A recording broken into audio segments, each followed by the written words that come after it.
Bonjour à tous et bienvenue sur Maroc 24. Assurez-vous de vous inscrire et d'activer les notifications pour rester informé de toutes nos nouvelles vidéos. Aujourd'hui, vendredi 2 février 2024, on va aborder la directive récente du régime algérien à ses médias, en particulier la presse sportive, d'éviter toute atteinte à la Mauritanie. Via son ministre de la Communication, la junte militaire a formellement interdit toute couverture médiatique nuisible envers la Mauritanie. Restez avec nous pour plus de détails dans cette revue de presse tirée du site d'information H24 Info. Dans une allocution digne de l'ère stalinienne, le ministre algérien de la Communication a réuni jeudi, 1er février 2024, journalistes et patrons de la presse algérienne pour les haranguer sur un sujet devenu de but en blanc, hautement problématique, qu'est celui du respect de la déontologie journalistique.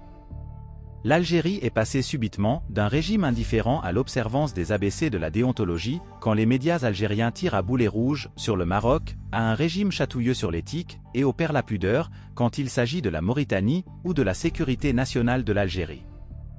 La sécurité nationale est menacée de façon claire et indiscutable. Des fois, la presse sportive a failli provoquer des crises diplomatiques entre les pays.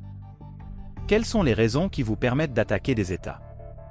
Les choses ont dérapé, a tensé la Gab avant de revenir sur les récentes accusations véhiculées par la presse algérienne contre la Fédération mauritanienne de football, accusée d'être financée par le Maroc.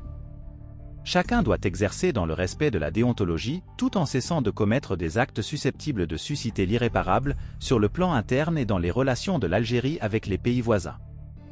Vous avez bien suivi qu'une fausse information allait envenimer les relations entre l'Algérie et la Mauritanie. Et ce n'est qu'après l'intervention de notre syndicat sportif, qui a fait un communiqué que les relations, Dieu merci, sont revenues à la normale, a-t-il ajouté.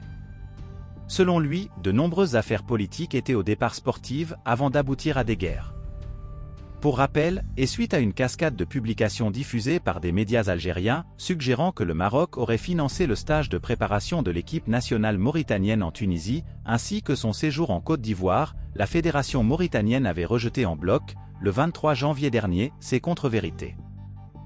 Pour rester informé, je vous invite à regarder les vidéos Maroc 24 qui s'affichent sur votre écran.